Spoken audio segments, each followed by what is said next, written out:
Lucy Letby corner. All the Letbyists who I know watch, because you remember mentions every other week. We've been skipping forward to this bit. Hi, Lettbyists. You met some of the Letbyists, didn't you? Because you went to a screening unfortunately so. of a film about Letby. Do you want to tell us a bit about it? Conviction. It's out next week on Channel 4 and I recommend it. It's a full feature-length film about the Letby case. I was kindly given tickets to this preview in London's famous Shaftesbury Avenue last night, so I can give an exclusive preview to our listeners and viewers. Good film. It covers an 8-month period between Letby's last conviction and sort of just after the big press conference with Shuley and all this kind of stuff. And it's kind of fly on the wall stuff. They got a lot of access to the prosecution witness, Dowie Evans, and a lot of access to her new lawyer, Mark MacDonald. And so there's a lot of them sort of making breakfast and looking out the window and having a cup of coffee. A bit too much of that, to be honest with you, but it's atmospheric. And the director was talking afterwards in the Q&A. It was quite interesting because he's not picking sides in this. He just wanted to make a good film, right? He's just interested as a filmmaker. And so it's a human interest that it's kind of pitting these two big characters against each other and seeing how they kind of think. That's what he's really interested in. And then the other two main characters are kind of Phil Hammond, Private Eye, is obviously on Mark MacDonald's side, and he's explaining a lot of the arguments against conviction. And then there's Liz Hull, the journalist, who's more taking the pro-guilt side. And between them, they do a pretty good job of discussing some of the issues, but they deliberately steer clear of a lot of the science that Panorama got a bit bogged down in last time. I don't mind getting bogged down in it. I think it's good. But if you want a definitive account of this, it's going to be at least 10 hours long. You just can't be done. So he's picked a relatively short space of time when the defence was really getting going and this bid for a new appeal was really gathering momentum. So inevitably, there's a bit more of the pro-Letby stuff in it than there is from the trial, because the trial isn't covered whatsoever. It's a good film as a film. I think whichever side you're on, you're going to think it's a bit unbalanced because it's quite balanced, basically. And that's just the way it goes. Very unpopular. There were a number of occasions, actually, I have to say, when people were saying things from the pro-Letby camp, which I really think they could have got somebody to point out that this has been debunked or this is just wrong or whatever. Because I suspect people coming into this fairly fresh are going to wind up more in the pro-Letby camp. Is there anything that stuck out on maybe that score that you want to pre-bunk for people who might not have seen it? If it isn't, I've just come up with it. But it's they talk coining about, they talk about the insulin stuff, briefly. The insulin stuff is really quite technical. You can see why they didn't want to linger on it for too long. But they basically just said, we found this test from the same lab where the figures are wrong. Well, the figures are wrong because somebody handwrote them in wrong, just the wrong way around. It's not comparable with the test that was used with Letby, which came straight out of the machine and hasn't really been seriously contested.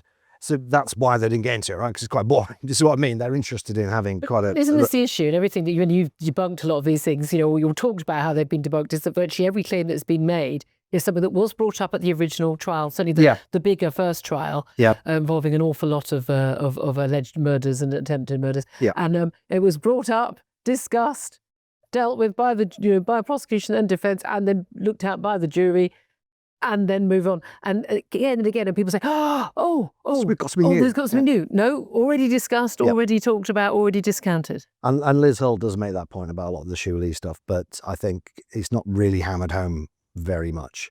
So I suspect people are going to come away with a bit more. Was there a conclusion? No, not at all. And they also, the really new stuff they had, they got two parents who were involved in the original investigation. It was a classic Letby case by the sounds of it, in that they had a child who was perfectly well, wasn't even premature actually, then just mysteriously collapsed, had to be resuscitated 3 times. Lucy Letby comes in with this baby box, and when they say to her, like, oh God, has he died? It's like, she starts laughing. Now this didn't feature in the actual trial. The police didn't feel there was enough evidence, but they seem pretty convinced that she tried to kill their son. Although even the mother, interestingly, was like, some days I think she's innocent, some days I think she's not, and that's kind of the note they end on, which is quite fitting because the whole thing really is about doubt and uncertainty. But that's where we all are, isn't it? I mean, I've said on air on my show that, look, I don't know. I was always inclined to go with the jury that heard all the evidence over a year plus, and also, by the way, spent weeks in the jury room, discussing each individual case. Came back with some guilty, some not proven, not proven, but we couldn't come up with a majority verdict, and not guilty. It showed to me that they had paid a lot of attention to each individual case. They weren't just going, whoa, she looks guilty. Yeah. A load of medics have said so we'll just make it. It seemed to be very obvious. So many things have been raised. I know a lot of it's been debunked, and I've certainly said on my show, look, I've got no issue with there being another trial if this could go back to appeal, just to debunk a lot of this. But I know your point on this is it costs a fortune. We've got massive delays. We've got people who've been raped, for goodness sake, who are waiting 4 or 5 years to go to court. If she's found guilty again, that's not going to change anyone's mind. It's not going to, no, that's the thing. Or it'd be like best of 5. Yeah, we can't just keep having year-long trials. Right, just but about people's curiosity. I know you've got this idea that, look, it's just, whichever you came up with it first, it's just, a load of middle-aged blokes who are, she looks nice pretty blonde girl, doesn't look like the sort to go around killing babies. It's got to be part of it, hasn't it? But why do you think so many people are convinced when the evidence was laid out? So, I mean, every time people say, oh, there's this thing, there's this aspect, and they go, but that wasn't the evidence that was used against her. They don't look at all the evidence that was used against her. They look at the staff rota, which they think, oh, we can just change that by adding a load of cases that weren't murders, which I guess you could, but what's the point? And they look at the post-it notes and they go, oh, she only did that because she was told to by a therapist, which there's actually no evidence that that's even true. But even if it was true, so what? Yeah. She still wrote it. Yeah. You go home and write down your thoughts. I'm evil, I did this. See, she's in this. Well, I don't even understand what the theory is there. And a couple other, like the big blockbuster kind of bits of evidence, they focus on that. They don't look at the whole bigger picture, the pattern of behaviour, which is so important. And again, this documentary doesn't really go into that stuff. It's just, but it's worth watching. And the director said it's kind of like a Rorschach test because it's got no narration to it. It's got no obvious agenda. It's just a lot of people actually just not doing very much at all, often in silence, but quite fascinating to watch them. And some people, he said, that he's shown these clips to, come away with one impression which is very negative, and others come away with completely the opposite impression, probably depending on where you start out in the case. Nobody changed their mind in the theatre, as you probably would expect. There were a lot of less lesbians there. I don't know how many. They were just much noisier. But they were like heckling and stuff. They were like shouting at the screen. Really? Yeah, they were going, rubbish, nonsense, brilliant, liar. It's like, come on, behave yourself.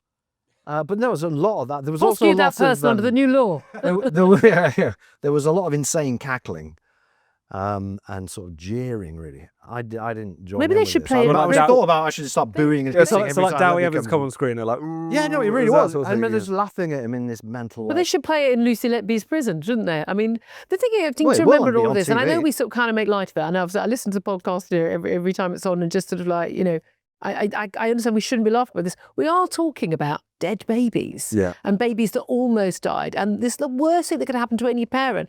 And these parents who've lost a baby or almost lost a baby, which is, again, as terrifying as it can be. I mean, having to have this debate and all these people say that this awful human being convicted of killing your child, having to wait all that time for they're the ones who had to, try and raise the alarm and all the fight they've had. And then to be told, nah, she's far too nice. She couldn't have done it. Well, some of these people in the audience, they were laughing at the parents talking, and basically calling them liars.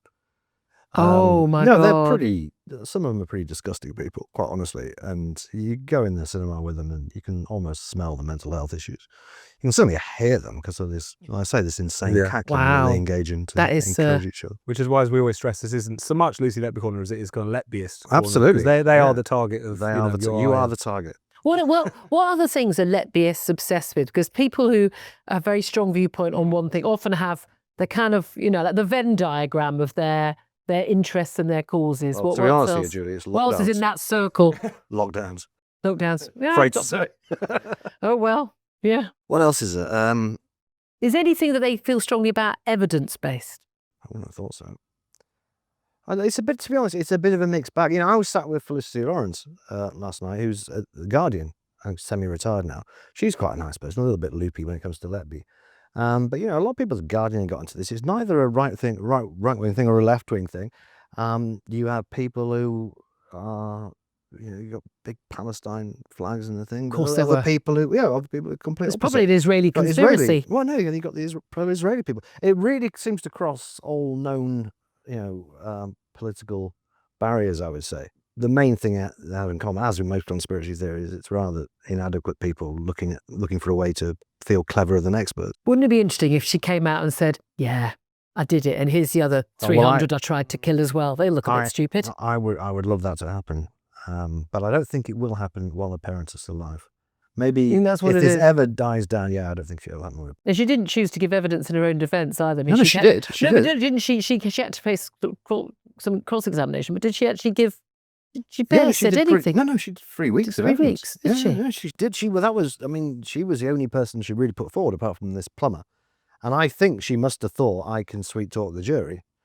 I've convinced everyone all along. Apparently, she really didn't. And the people in court, quite a few of them, it was her testimony actually that convinced them more than anything that she was guilty, because she seemed shifty and evasive, couldn't remember things that anybody realistically you'd think could remember.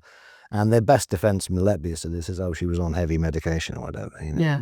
But, this is the issue. I think most of us, except like me, I don't want to read testimony in a court that involves this horrible, horrible story. A lot of us weren't paying attention, certainly not to detail. A lot of that wasn't even in the papers at the time. Yeah. And I often look at stories that I can talk about on air. It's an ongoing court case, can't touch it, move on, go to the next story. And then, of course, everyone that presents this stuff has said, look at this new evidence. No, we had 4 weeks on that in the trial. You'd like it all to be over just so you don't have to talk about it anymore. But what would you do on this podcast then? Exactly. We'd lose a lot of viewers. We would. I know a lot of them are viewers who hate us. And hate mail. Yeah, exactly.